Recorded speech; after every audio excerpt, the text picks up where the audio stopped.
Hello everyone, my name is Evan Braley. I'm an instructor here at Mathnasium of Hamilton Mountain. Today I'm making a quick instructional video regarding reducing proper fractions. So what does it mean to reduce a fraction? When we reduce a fraction, the entire goal is to create a simpler product. We want to simplify the numbers that we are given to make them a little bit easier to work with. So how do we reduce a fraction?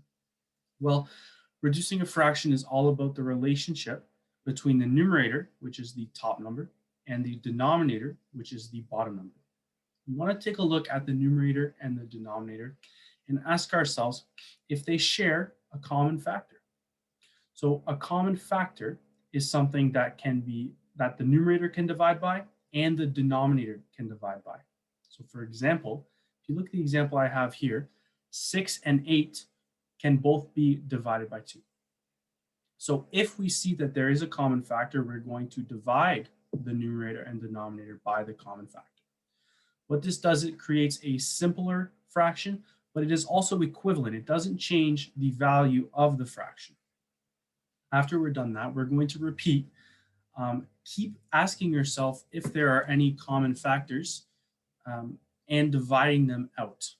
The process is finished when there are no more common factors between the numerator and the denominator. So that is when we have a fully simplified fraction. If you look at what I have here, I have a little bit of a visual representation of reducing fractions and how they are equivalent. So the first fraction is 6/8 or 6/8. You see that first circle there is split into 8 pieces and 6 of them are shaded in. And what I did there is I took out a common factor. There is a common factor between 6 and 8 of 2. Now, instead of dividing by 2, it might be a little bit easier to think of halving. So instead of doing 6 divided by 2, I want to think of what is half of 6. Half of 6 is equal to 3. And the denominator just as well, half of 8 is equal to 4. So theoretically, my reduced fraction is 3/4 or 3/4. You can see in the second circle there, I have a circle separated into 4 pieces, and 3 of them are shaded in. Now, if you analyze the value of each fraction, you will notice that the amount that is shaded in the first circle is the very same amount that is shaded in the second circle. It might look a little bit different, but there is actually the same amount shaded in either circle. And these fractions are equivalent, so they have the same value. So just to go over how I reduced that fraction, I took half of the numerator and half of the denominator. In this case, my common factor was 2. Let's look at example 1, just beside that to the right. I have the fraction 42/56. Now, my first step is to ask myself if they share any common factors, 42 and 56. What I notice is that they are both even numbers, which means I can divide them by 2 or take half. So let's take half of 42, it is 21. And let's take half of 56, it is 28. Now I want to repeat the process. I'm going to ask myself if there are any common factors between 21 and 28. I know that 7 is a common factor between 21 and 28. So I will take 21 and divide it by 7, which is 3, as my numerator.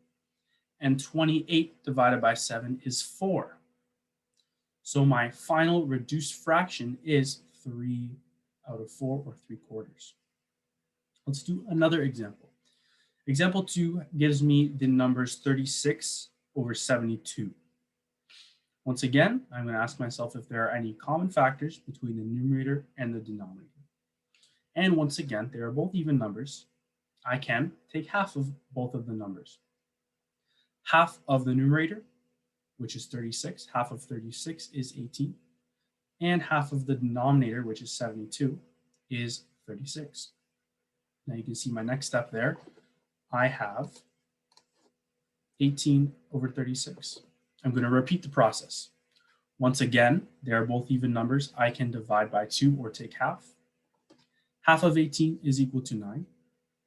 Half of 36 is equal to 18.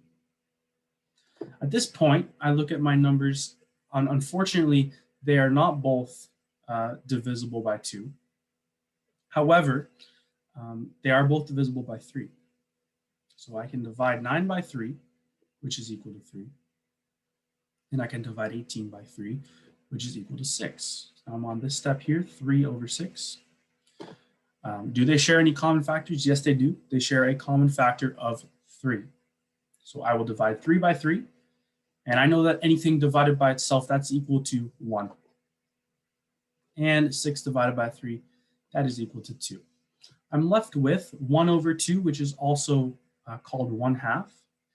And I know that there are no common factors that I can divide with the numerator and the denominator that will simplify any further.